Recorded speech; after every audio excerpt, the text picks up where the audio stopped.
Hello friends, एक बार फिर से स्वागत है एक नए वीडियो में। जैसा कि एम्स का ऑनलाइन डॉक्यूमेंट प्रोसेस कंप्लीट हो चुका है, ठीक है। अब आपकी नेक्स्ट स्टेप जो होने वाली है वो होगी आपकी ऑफलाइन डॉक्यूमेंट वेरिफिकेशन होगा, ठीक है। कुछ एम्स ऑफलाइन डॉक्यूमेंट वेरिफिकेशन करवाएंगे, कुछ ऑनलाइन भी करवा सकते हैं, ठीक है। तो कुछ एम्स की तो अभी आ चुका है, डीवी की डेट आ चुकी है। अब वहाँ जाके आपको अपने डॉक्यूमेंट्स लेके जाने हैं और आपका वहाँ पे डीवी करवाना है। और जो रिमेनिंग एम्स है उनकी भी बहुत जल्दी आने वाली है। एम्स भोपाल की भी बहुत जल्दी देखने को मिल जाएगी आपको। तो आज इस वीडियो में हम बात करेंगे डॉक्यूमेंट वेरिफिकेशन के लिए। तो मैंने एक सेपरेट अलग से वीडियो बना ही रखा है, पर कुछ क्वेरी आती है मुझे कि डॉक्यूमेंट वेरिफिकेशन हो जाता है, फिर उसके बाद जब ज्वाइनिंग करते हैं, ज्वाइनिंग करने के बाद आपका मेडिकल फिटनेस होता है, ठीक है। तो मेडिकल में क्या क्या चीज़ें आपसे पूछी जाती है, इवन कौन कौन से टेस्ट किए जाते हैं और कौन कौन चीज़ें इंक्लूड होती है ना। और कुछ क्राइटेरिया होता है। मुझे बहुत सारी क्वेरी मिली है कि अगर ये होगा तो क्या क्या करेंगे, प्रेगनेंसी होगी तो क्या होगा, ठीक है। तो आज उन सारे डाउट्स को इस वीडियो में हम क्लियर करने वाले हैं। चलिए हम शुरू करते हैं।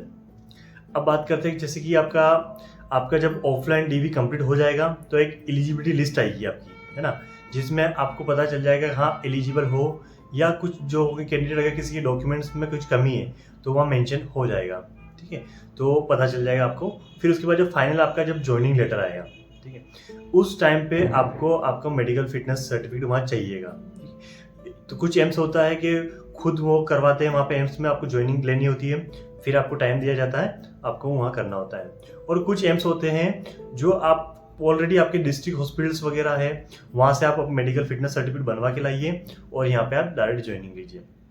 मैं एम्स भोपाल में काम करता हूँ, तो मुझे यहाँ पे हमें ज्वाइनिंग होने के बाद हमें मेडिकल फिटनेस हमने बनाया था यहाँ पे, ठीक है। तो हमारी ज्वाइनिंग हो गई थी। ज्वाइनिंग के बाद हमें टाइम दिया जाता है, एक फॉर्मेट मिलता है मेडिकल सर्टिफिकेट का, वो आपको पर्टिकुलर एम्स से मिल जाएगा।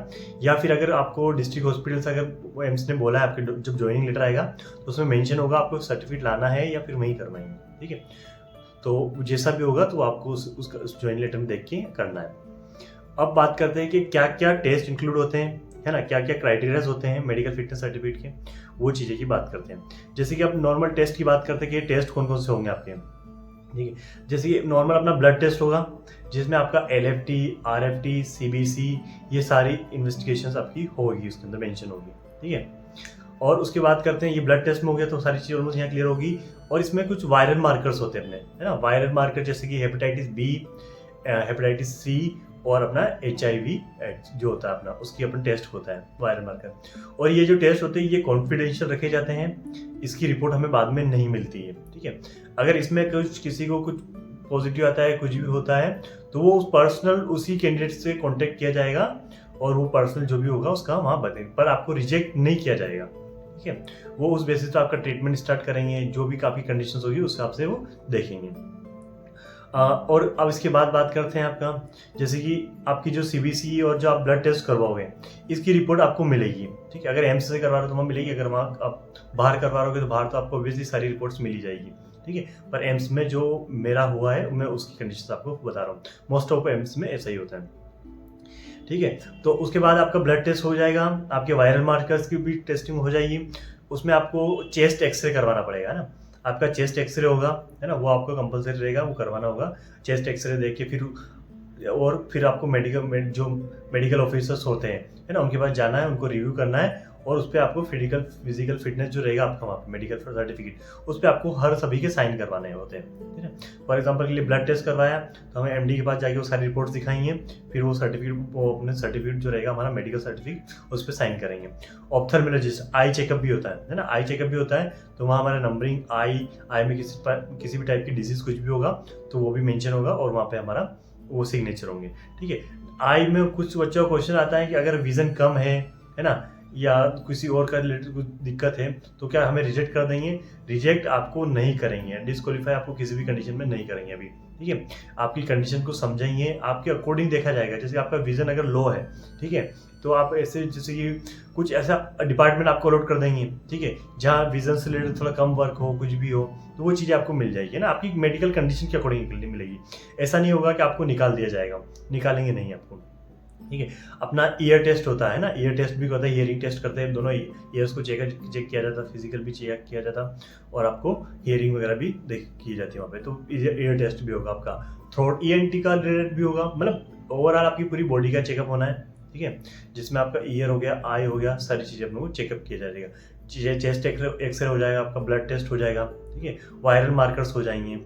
और फिर उसके बाद होता है ना, अगर किसी को जैसे कि किसी में जैसे किसी का एक्सरे करवाया, अगर किसी को कुछ इशू आया उसमें, है ना, तो फर्दर वो सीटी या किसी और अदर इन्वेस्टिगेशन के लिए भी आपको बोल सकते हैं।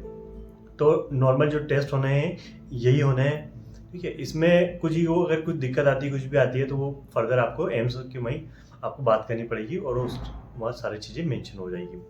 अब बात करते हैं, कुछ क्वेश्चन आता है प्रेगनेंसी, अगर आपने at the time of join किया और आप प्रेग्नेंट हो, ठीक है, फीमेल्स का जो क्वेश्चन होता है कि प्रेग्नेंट होता था तो क्या ज्वाइनिंग हमें नहीं देती है या क्या होता है। देखो, ज्वाइनिंग उस कंडीशन में होता है कि आप ज्वाइनिंग आप लेना आपकी मर्जी होती है और आपको उस टाइम पे एक्सटेंशन मिल जाएगा। अगर आप चाहते हो थोड़ा टाइम चाहिए आपको, ठीक है, ज्वाइनिंग करने में, तो आपको वहाँ टाइम मिल जाएगा, आपको सफिशिएंट टाइम आपको जितना चाहिए वो एम्स प्रोवाइड करवा देगा। बट ये कंडीशंस नहीं होती कि आप प्रेग्नेंट हो तो आपको डिस्क्वालीफाइड कर दिया जाएगा, ये क्राइटेरिया बिल्कुल भी नहीं है।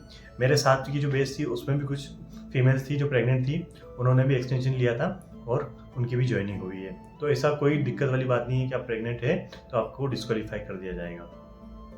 तो ये सारी चीज़ें होगी आपकी, है ना, आपका हेड टू टो एग्जामिनेशन पूरा कंप्लीट होगा, ठीक है, आपकी सारी चीज़ें देखी जाएगी आपको। पर उन चीज़ों को आप ऐसा हो ना कि मेडिकल कंडीशन अगर किसी की कुछ हो, उस चीज़ पे आप देखो यार मुझे डिस्क्वालीफाई कर देंगे, तो ऐसा कुछ नहीं है, ठीक है। आपका सुसाइड वो कंडीशन के अकॉर्डिंग आपको जो भी है फर्दर आपकी जो करवाना होगा वो करेंगे, ठीक है। अगर फिर भी अगर किसी को कुछ डाउट लगता है तो नीचे कमेंट कर सकते हैं या इंस्टाग्राम पे भी मुझे फॉलो कर सकते हैं, वहाँ पे मुझे पर्सनल डीएम कर सकते हैं।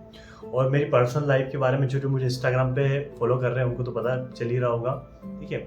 और जिन्होंने अभी फॉलो नहीं किया वो जाके इंस्टाग्राम पे फॉलो कर दे, ताकि मैं अपनी लाइफ से अपडेट, जो पर्सनल लाइफ से अपडेट्स होती है वो मैं डाल रहा हूँ और अब बहुत जल्दी आपको और डालने वाला हूँ मैं पर्सनल चीज़ें अपनी, तो वहाँ से आप देख सकते हैं। और मैंने अभी अपना नया फ्लैट लिया तो उसी की मैंने बालकनी का व्यू अभी दिखाया था, और रूम टूर भी जो बहुत से कमेंट आ रहे हैं तो मैं उनमें भी आपको रूम टूर भी बहुत जल्दी कराऊंगा।